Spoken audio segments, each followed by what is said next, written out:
welcome to another monthly money reset.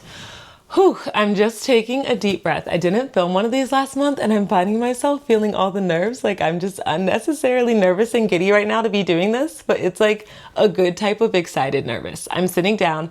It is June 30th at like 10 p.m. after a work day, and I'm deciding that it is time to get this budget together because I am not taking the chaotic energy and like lack of budgeting that I had in my life in June, and honestly for a couple months before June too, but we can talk about that later. I'm not taking an ounce of that energy into a day in July. Like I just refuse. And usually I'm really not strict about the day that I do my budget. I just don't force myself to like sit down on the first of every month and make sure that it's done on the first. I like to do budgeting on a weekend, like maybe the weekend before or the weekend after, because I think the first is truly just like this arbitrary day and number. It's not that important. Right now it's that important though. It's time to just get stuff together, and I've decided that tonight is the night. So I'm hoping this video will be perfect for anyone else who's feeling a little bit of the nerves of just getting started in budgeting, or if you got off track with your budget and you're trying to force yourself and motivate yourself to get back on track. I'm right there with you. We're in this together. And if you're new to these videos, hi, I'm Kayla. I'm 26. I'm currently working as a travel physical therapist, and I love to post content that's all about just sharing my life, sharing how I try to make a happy, fulfilled life for myself. We only get one of these things, and I just want to live life to the fullest possible extent. And I really feel like a big part of that is making sure that I have my finances together. When my finances are more organized and I'm more on top of them, I feel like it trickles down into the rest of my life and I just feel better. So I also like to share personal finance content. Yeah. And just try to be transparent about stuff like that. I think there's just such an unnecessary taboo around sharing our finances. Like money is almost a 4-letter word sometimes. It's just not something that we freely talk about with others, I think. And yeah, I hate that. And so I don't want to be like that. And I try to post content that's just relatable and like you're sitting down chatting with a friend going through your budget. So hi. Nice to meet you, and thank you so much for being here. As bummed as I am that I have to do a bit of a restart right now and I have to kick my butt back into gear on my budget, like as disappointed as I am that I fell off a little bit, I'm honestly oddly like at peace with it too, because I really haven't had to reset like this. I haven't gotten quite this off track since I started being really consistent with my budgeting about a year ago. I haven't been perfect by any means, but I have not gotten quite as off track as I am currently. And I'm excited to just be vulnerable in a different sense and just show that budgeting, like anything else, and like your financial wellness journey, like anything else, is not just this linear thing that you're constantly always going to improve with. It's okay if there are setbacks and if sometimes it feels like you're moving up and then you go back down and then sometimes you're more consistent again. It's fine. We're not always going to be perfect. That being said, tonight we're getting down to business. I am going to review my June budget. I am going to reflect a little bit on the month and try to use that heading into July to really just pull my stuff together and make sure that I have a month in July that is on track, budgeted for, and just setting me up to stop feeling like I am in a financial mess right now.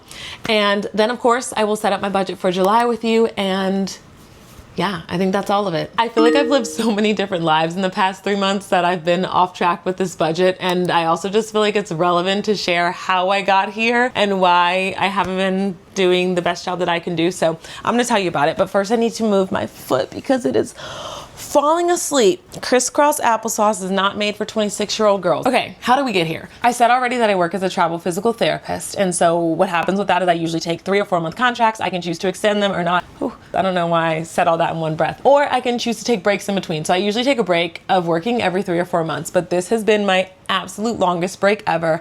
My last day of work on my last contract was somewhere around March 21st. And then I started this new contract that I'm in right now around June 2nd or something like that. So that's almost 2.5 months completely off of work, and more relevant to this video, with completely no income. And I was so excited at the idea, I think, of just being free from the stressors that come with work. Once I stopped working in March, from like late March to mid-April, I just came home and hung out with family for most of the time. And then Devin and I took a 3-week trip to Panama. And then we were in Panama from late April to mid-May.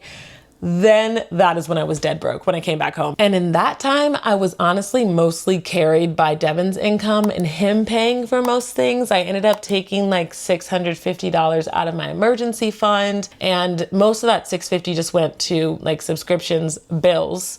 400 of it went to my student loan. And yeah, otherwise Devin was covering things. Fast forward to July, which we are about to enter. It's going to be a wonderful month. I'm excited to not just be paying things back.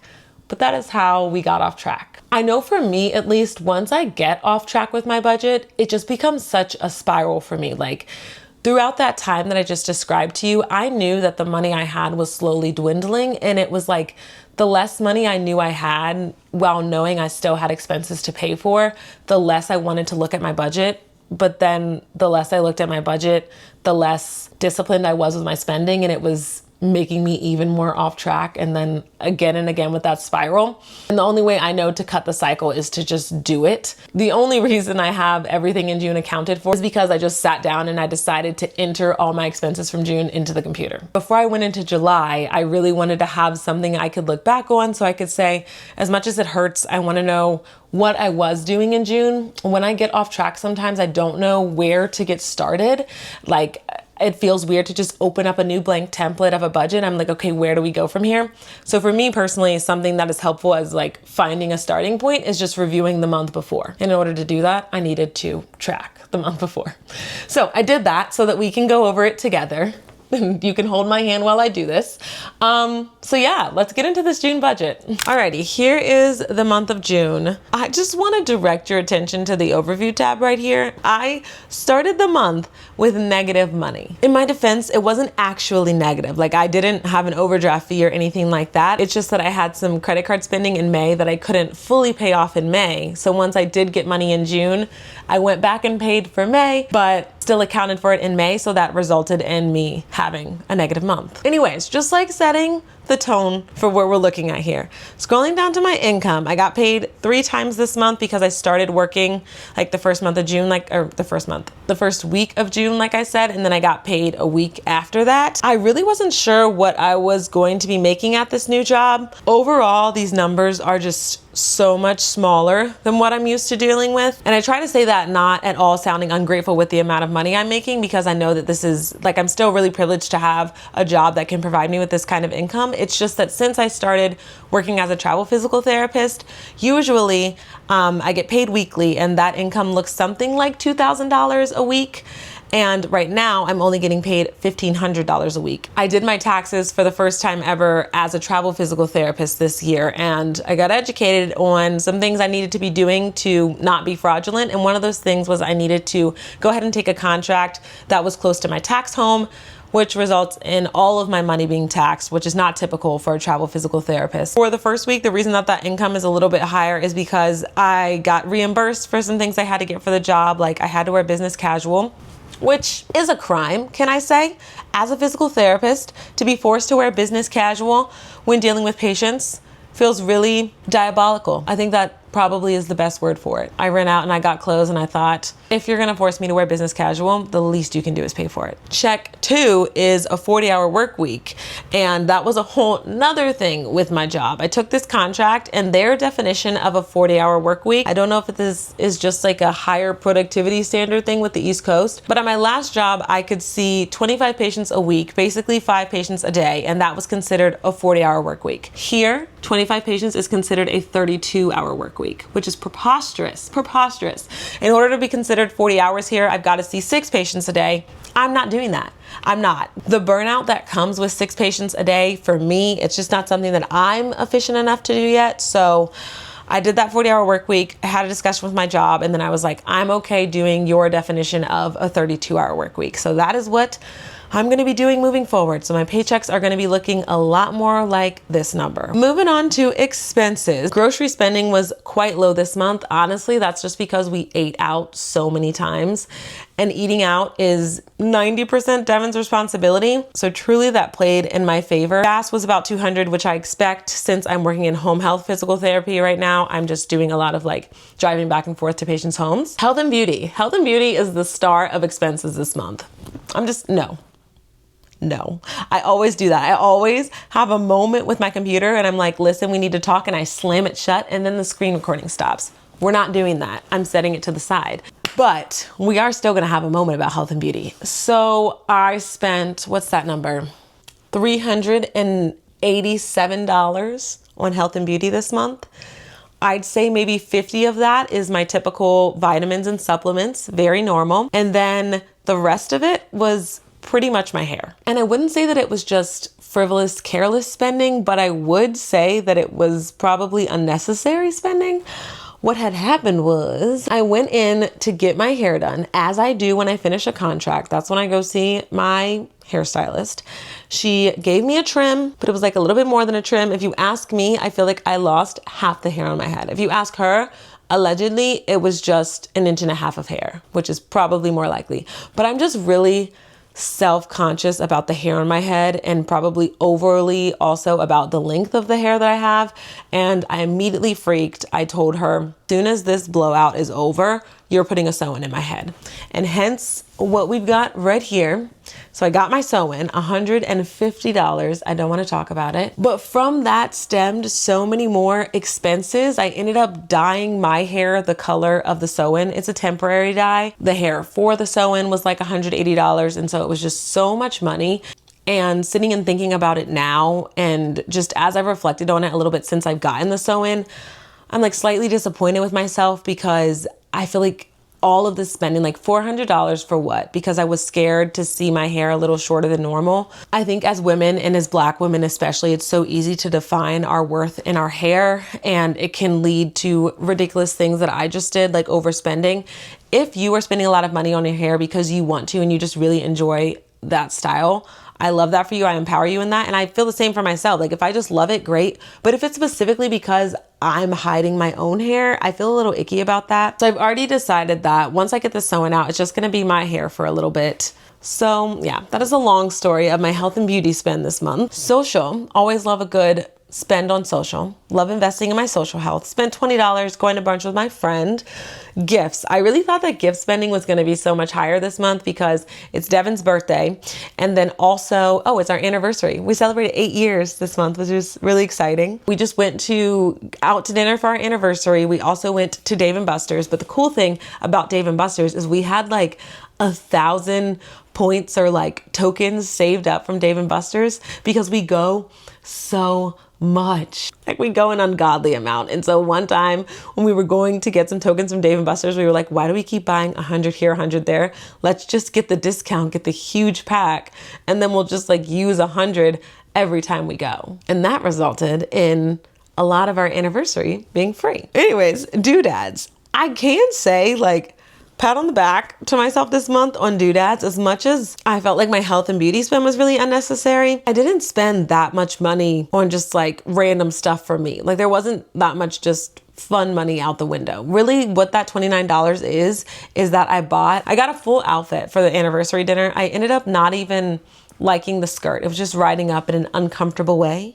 So honestly, I need to return that anyway. Miscellaneous. $270 on miscellaneous spending. Without fail, I have miscellaneous spending every month. And I think I've said this before, but I'm going to say it again for the people in the back. If you do not have a miscellaneous item budget line, you should go get one like yesterday. Something is going to happen that you just did not plan to happen for the month. I think this month my miscellaneous spending were things like my car property taxes hit. I did a couple of random CrossFit classes while I was trying to find a new CrossFit home since I left Arizona.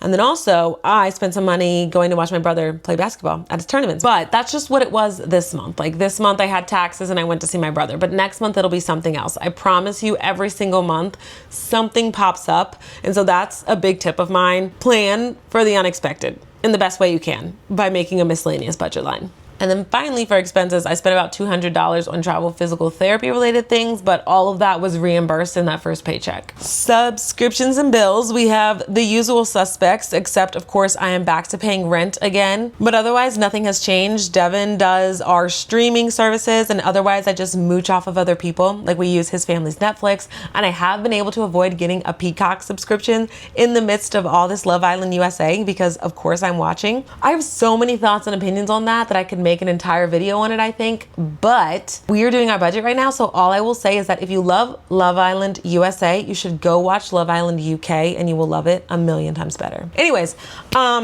savings is bittersweet. I have not saved, I don't think, a drop of money since I stopped working in March. I'm gonna run through, let's just see. In May, I saved nothing. Please stop looking at May. We're moving on, but it's all red in my expenses. In April, I saved nothing.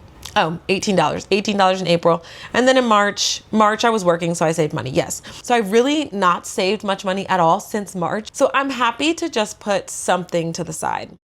I'm at least trying to be happy to just put something to the side. I feel like I'm used to saving so much more than this, but I think that I did what I could this month. I did what I could. I put $800 invested into my long-term account and then $200 in my Roth IRA. I'm trying to be really disciplined about the months I'm making money, making sure I put $200 into my Roth IRA. Is this the first year? I either started in like this January or maybe last December contributing to my Roth IRA. I just really had not been putting anything to the side for myself. I don't have a 401k with the nature of how variable my job is with travel physical therapy and how often I'm switching employers. So I've tried to be really disciplined about making my own version of that and contributing to that Roth IRA. So that is something to be proud of, that I was able to do that. Yeah. And that's the month of June. This is the breakdown at the top. I think that's so beyond enough of looking at it. I'm gonna stop the screen recording now. I do wanna reflect on the month. That was really the whole point of me even doing that June budget, was that I had something to reflect on moving into July. I have been going over my yearly goals each monthly money reset, but I'm taking a pause on that and I'm just reflecting on the month for this month because I think I just really need to live in the present. I'm not really ready to take that big year-wide step back right now. So as far as June goes, after looking through the month, I feel like I was being a little bit harsh on myself. I don't feel like my spending was that out of control. I had the moment of weakness as everything pertains to my hair, but as far as my doodads, I really only spent like $30 on one outfit, which is not an issue at all. The only thing that was different about June was that I made a lot less money than I'm used to making. And so I think just mentally, I need to head into July with the understanding that, I guess like just with the understanding of that, I'm gonna be making less than I'm used to,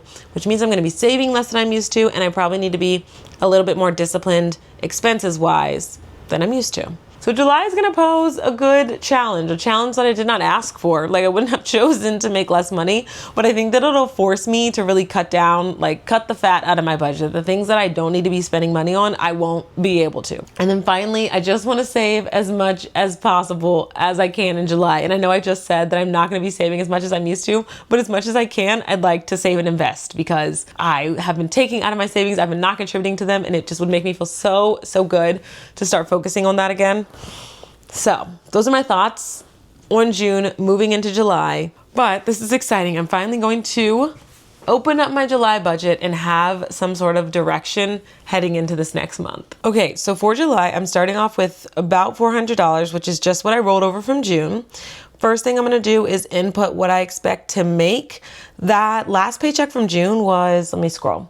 It was $13.23.25. The only thing that I know is changing moving into July is I'll finally start getting my health insurance benefits, because the way that it works with this travel company is you've got to work for them for 30 days.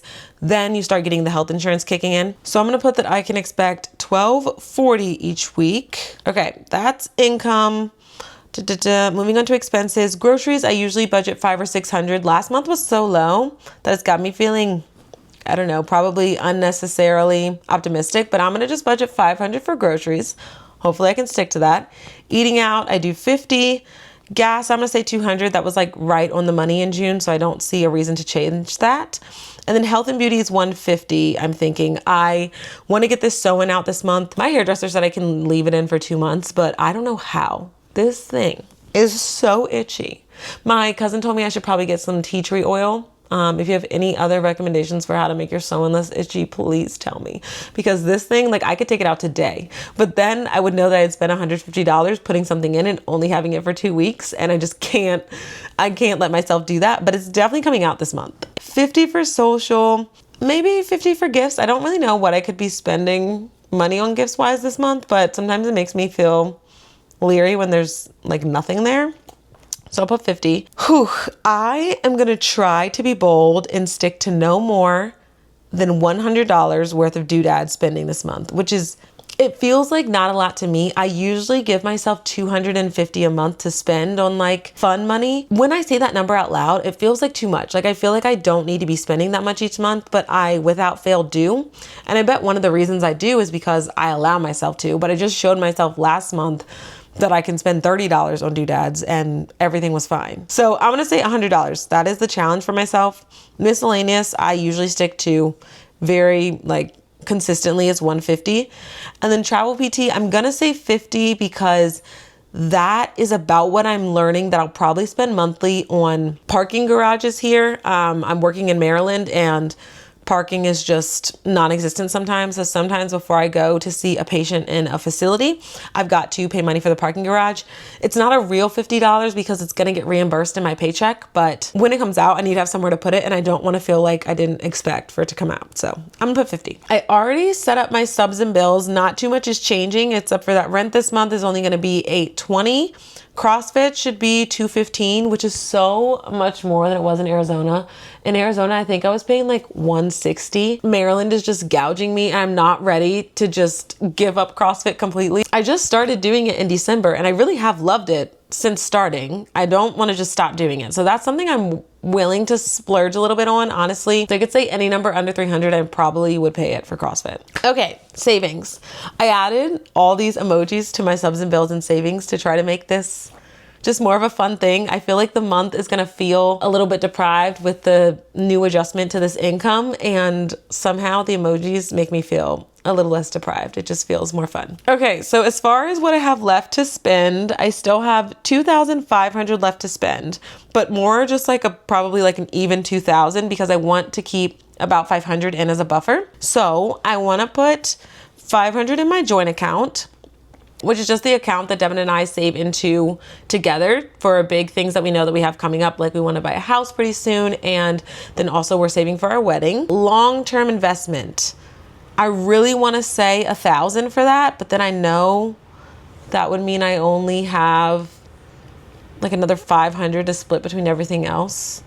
So I'll make that 800. My Roth, I want to put 200 in there.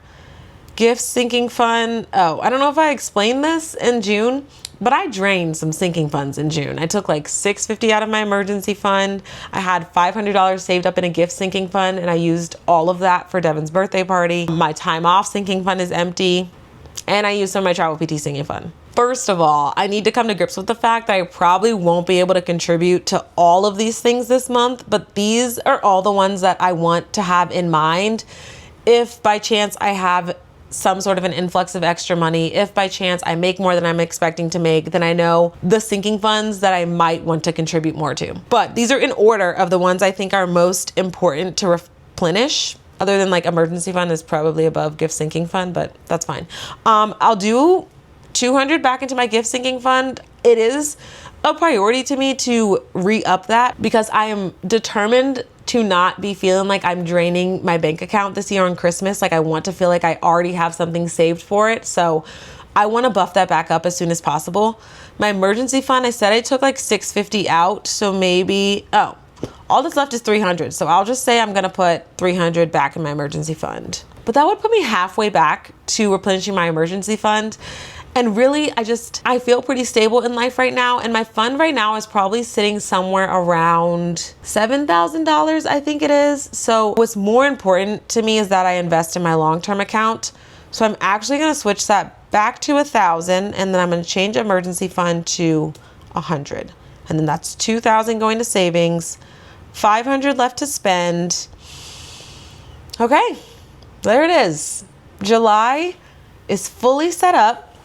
Now, all there is to do is just stick to it. I feel good though. Like immediately after I make my budget, it always feels good. I feel like doing your budget sometimes can be like going to the gym. It's so hard to make yourself get up in the morning and do it. And it might be intimidating to go. There might be people there who look like they know what they're doing more than you know what you're doing. But every time I leave the gym after making my butt get up and go in the morning, I feel super accomplished afterwards and I feel better for it. And that's how I feel about my budget. Getting off track, can feel so daunting getting back on track, but I did it. Like, I did it and I feel so much better and at peace. So thank you for hanging out with me while I did that. If you were also trying to get your budget back on track, or if you're just getting started, I hope that that was helpful for you. Can't wait to keep you updated on how the month goes. Let me know if you think you'd be interested in seeing like a payday routine this month for how I'm budgeting a paycheck that is lower than what I'm used to. I don't know. I just feel like now that we got back on track for the month together, we should stay together for the month. Like, I should try to show you some more of my finances throughout the month and not just show you that like monthly reset. I feel like we're tied together for this month because we did this together. Anyways, I'm rambling. Thanks for hanging out with me. Thanks for doing that with me. And I will see you very, very soon in another video. Bye.